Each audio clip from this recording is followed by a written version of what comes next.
송강 정철의 관동벌곡을 기억하시겠죠. 거기에 이런 구절이 나옵니다.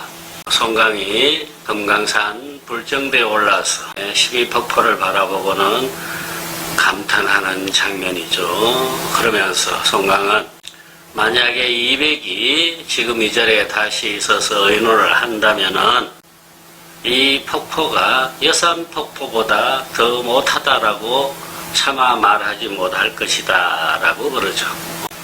그 여산폭포, 그건 바로 200의 시 망여산폭포라는 시에 나오는 그 여산폭포를 말합니다. 비류직하 삼천척이라는 말이 바로 거기서 나오죠. 높은 절벽에 걸린 폭포가 마치 하늘의 은하수가 잘라가지고 걸쳐놓은 것 같다. 그런 멋진 표현이 있었습니다. 그 폭포가 있는 산이 바로 여산입니다. 루산이라 그래요. 그뿐이던가요? 우리가 흔히 쓰는 말들 중에 진면목이라는 말이 있죠. 그 진면목이란 말이 유래가 바로 이 여산에서 시작을 하고 있죠. 소동파 즉 소식이 여산에 와가지고 그 풍경을 바라보고는 가로로 보면은 고개로 보이고 세로로 보면은 동우리로 보이고 도대체 여산의 전체 본 모습을 보지 못하겠더라. 그 이유는 내 몸이 바로 이 산중에 있기 때문이다 라고 하는 그 명구절 때문입니다. 그 이후부터 무슨 본체, 진짜 모습 이런 것을 나타낼 적에 진면목이란 말을 쓰게 되었지요. 이렇게 왜 갑자기 장황하게 여산 이야기를 하느냐.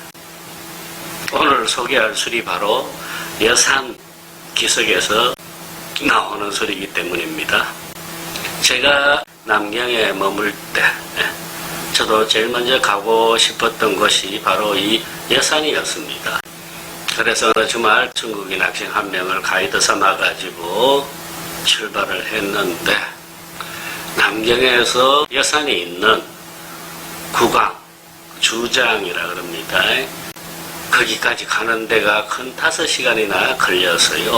어렵게 차를 바꿔 타고 해서 주장 버스터미널에 내렸는데 내리자마자 잠시도 예유를 차릴 틈도 주지 않아요. 누가? 호객꾼들이. 상압차다, 택시다, 뭐 해가지고 버스에서 내리는 사람들을 붙잡고는 내 차를 타시오, 내 차를 타시오 하는데 겨우 한 명 떼고 나면 또 한 사람이 달라붙고 이렇게 해요. 차 없이는 산을 구경하지 못한다니까 뭐 아무나 붙잡고 가자 싶어갖고 한 택시를 오케이 했습니다. 산으로 진입하면서부터 갑자기 비가 추적추적 내리기 시작해요. 산의 모습은 전혀 보이지 않고 그때 저도 여산 진면목을 보질 못하겠구나 하는 생각이었습니다. 그때 마침 점심때이기도 해서 비도 그치길 기다릴 겸 어디 가서 욕이나 좀 하자 했더니 기사분이 자기가 잘 아는 데가 있다 하고는 어느 산골로 들어가요. 가봤더니 아담한 대밭이 이렇게 뒤에 두르고 있고 작은 음식점 하나가 오두만이 서 있어요. 그 집에 들어가서 음식을 시켰는데 뭐 하는 게 하나밖에 없습니다. 즉 우리식의 삼계탕집이었어요. 어쩔 수 없이 그걸 시켜놓고 날씨도 구전이 술도 한 잔 달라고 해봤습니다. 주인이 우리 마을에서는 이 술밖에 없습니다 하고 내놓은 술이 바로 요것이었습니다. 도령주라는 술입니다. 타오링이라고 하는데 이 포장도 이렇게 종이로 약간 전화하게 포장이 돼가 있고 이렇게 된 그런 작은 술병이었습니다. 술을 턱 받아서 기름을 보는 순간에 아차 싶었어요. 왜? 그리고 반가움이 앞섰죠. 요 도자는 중국에서 성시로 많이 쓰이죠. 대표적인 시인 도연명을 생각하시면 됩니다. 도연명. 그 다음에 령자는 우리가 지방 수령 할 때 그 령자입니다. 도사도 이렇게 하면 되겠죠. 도연명 사또님 술이다 이렇게 새기면 되겠습니다. 시인 도연명, 우리나라에도 잘 알려져 있는 시인입니다. 동진시대에서 송나라 초기에 걸쳐 살았던 4세기 사람입니다. 그 도연명이 지방 벼슬아치를 한 데가 바로 여기 국악에 딸려있는 작은 고을이었습니다. 팽택이라고. 요 여산에서 아주 지척의 거리에 있습니다. 도연명이 팽택 현령으로 왔던 때가 나이가 41살이었어요. 도연명은 이 사또 생활을 80일밖에 하질 않았습니다. 하루는 아래 관리가 와서 그럽니다. 사또님, 며칠 후에 저쪽 큰 고을에서 직속 상관인 누구누구가 순시로 올 겁니다. 그러면은 우리 사또님은 의관을 정리하시고 꼭 예를 차려서 모셔야 됩니다. 그래서요. 그랬더니 도연명이 에이 관둘란다. 그리고 유명한 말 한마디 합니다. 그놈의 오둠이 받으려고 내가 그 시골 무식한 관리한테 허리를 굽혀 절해야 되겠느냐 때려치우겠다 그랬습니다. 오둠이 5마리의 쌀인데 당시 시골 사또에 한 달 월급이었던 모양입니다. 그리고는 훌훌히 고향으로 돌아가 버렸는데 그렇게 돌아와 쓴 작품이 바로 부르의 청고의 명작이라고 할 수 있는 귀거래사였습니다. 중간에 사행만 한번 소개를 해볼까요? 삼경 취향한데 성국 여존이구나.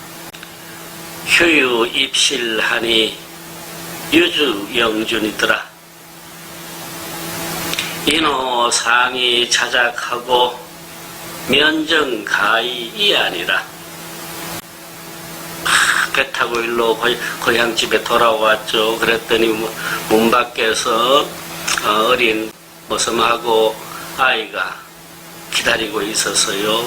그래서 인사를 받고 집에 들어간 장면부터입니다. 들의 오솔길은 잡초에 묻혀 황량한데 소나무와 국화는 여전하구나. 아이의 손잡고 집안에 드니 동이에 술들이 크득 담겨 있구나. 술동이와 잔을 끌어당겨 홀로 마시면서 뜰의 나뭇가지 바라보면서 빙글에 미소를 짓는다네. 전원에 돌아와 가지고 만족해하는 모습이 잘 드러난 시죠. 그 도연명을 제가 갑자기 떠올린 것이 바로 이 술병이 때문이었습니다. 그래서 저도 모르게 아이고 도사또님 반갑습니다 하고 이걸 풀었던 기억도 여전하고요. 한번 풀어볼게요.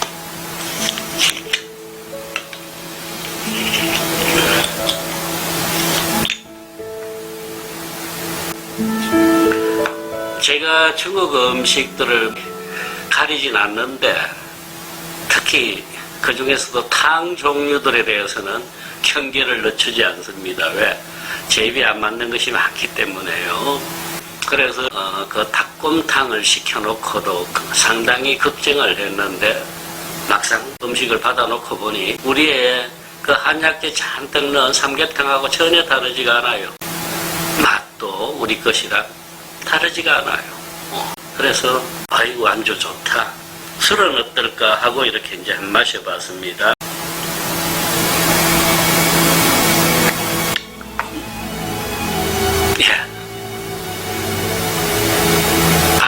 비가 오고 있고요.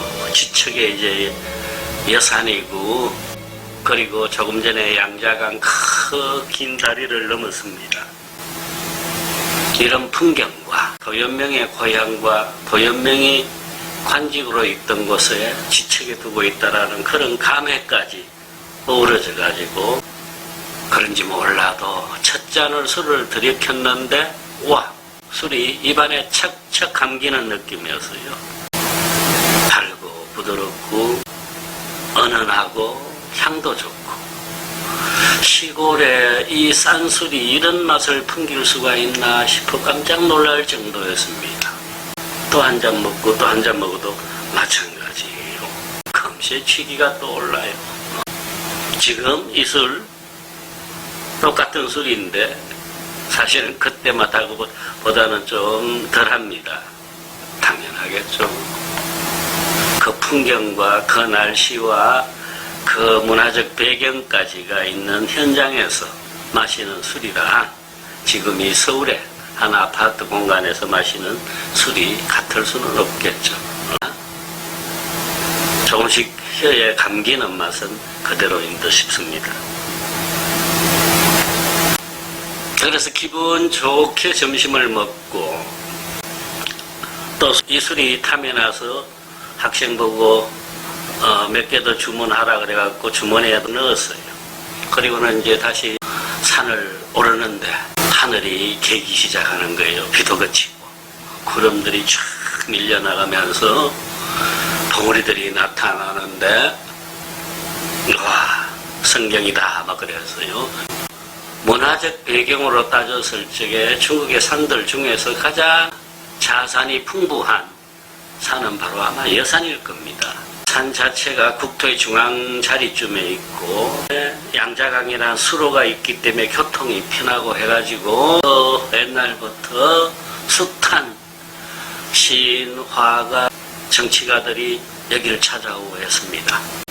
중국 5000년사에서 4000명이 넘는 이름 있는 시인들이 이 산을 찾았으며, 그들이 여산에 대해서 남긴 시가 16,000편이 된다고 합니다.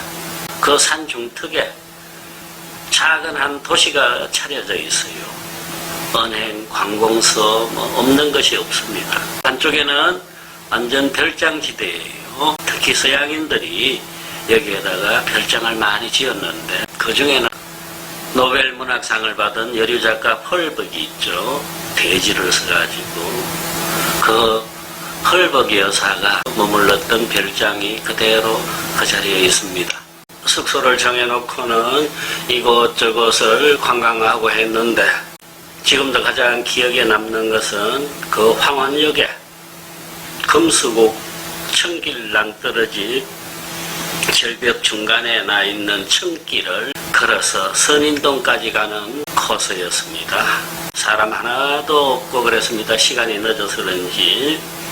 그 길이 바로 순원이 걸었던 길이요, 백거이가 걸었던 길이요, 모택동과 장개석이 같이 걸으면서 의논했던 길이기도 합니다. 그리고 30-40분을 걷다가 마주치는 것이 바로 선인동이라는 동굴입니다. 술과 가장 관계 깊은 신선 중에 한 명이 여동빈이라고 있다고 했는데, 그 선인동이 바로 여동빈이 신선이 됐던 그 동굴입니다. 그리고는 숙소로 돌아와서 다시 이 도령주를 마셨는데 술 맛은 또 여전히 입에 착착 감기고 그랬습니다. 이 술은요, 전국의 명주 오량액 회사의 술이나 다를 바 없습니다. 즉 쉽게 말하면은 오량액 회사에서 이 강서성 구강에다가 도령주업이라는 반개 회사 하나를 차려놓고 자기네 기술자들, 양조 전문가들을 파견해가지고 술을 빚는다. 이렇게 생각하시면 됩니다. 오량액 계통의 술이다. 오량액이 5가지 곡식에 그걸 빼냈다 그랬죠. 쌀, 찹쌀, 수수, 밀, 옥수수 등인데 그 5가지 재료가 이 도령주도 마찬가지입니다. 다른 것은 사천성에서 나는 수수가 오량액이 되는 데 반해서 이 도령주는 강서성 수수를 쓰고 물이 다르다, 그런 점이겠죠. 나머지 발효기간 뭐 이런 것도 거의 다 비슷합니다. 오량액 회사에서 만든 술이라는 그 신뢰성과 함께 그 기술력이 이 맛과 향을 좌우한다고 하도 무방합니다. 이튿날은 시인 백거이가 머물렀던 초당 자리도 훑어보고 그랬습니다. 제가 오늘 언급한 이 여산에 관계된 시인 벌써 4명 나왔죠. 도연명, 이백, 서동파, 백거이 다 나와버렸네요. 백거이가 이 강주 사마에 개설을 하고 있을 적에 여산에 초당을 짓고 자주 내왕하고 그랬답니다. 자, 오량액 계열의 타우링, 지금 요 125ml 46도짜리가 36위안, 우리 돈 7,000원이 채 안 되고요. 500ml짜리가 160위안, 3만원쯤 하는 가격대입니다. 나중 또 양자강을 벗어 올라가서 여산을 구경하실 적에 어김없이 만나게 되는 술, 이 도령주를 마시고 취하시면서 도연명과 이태백과 서동파와 백거이, 그리고 기라성 같은 그 정치가들까지 한 번씩 떠올리면서 역사와 시간에 대한 생각을 가져보는 것도 좋을 듯 싶습니다.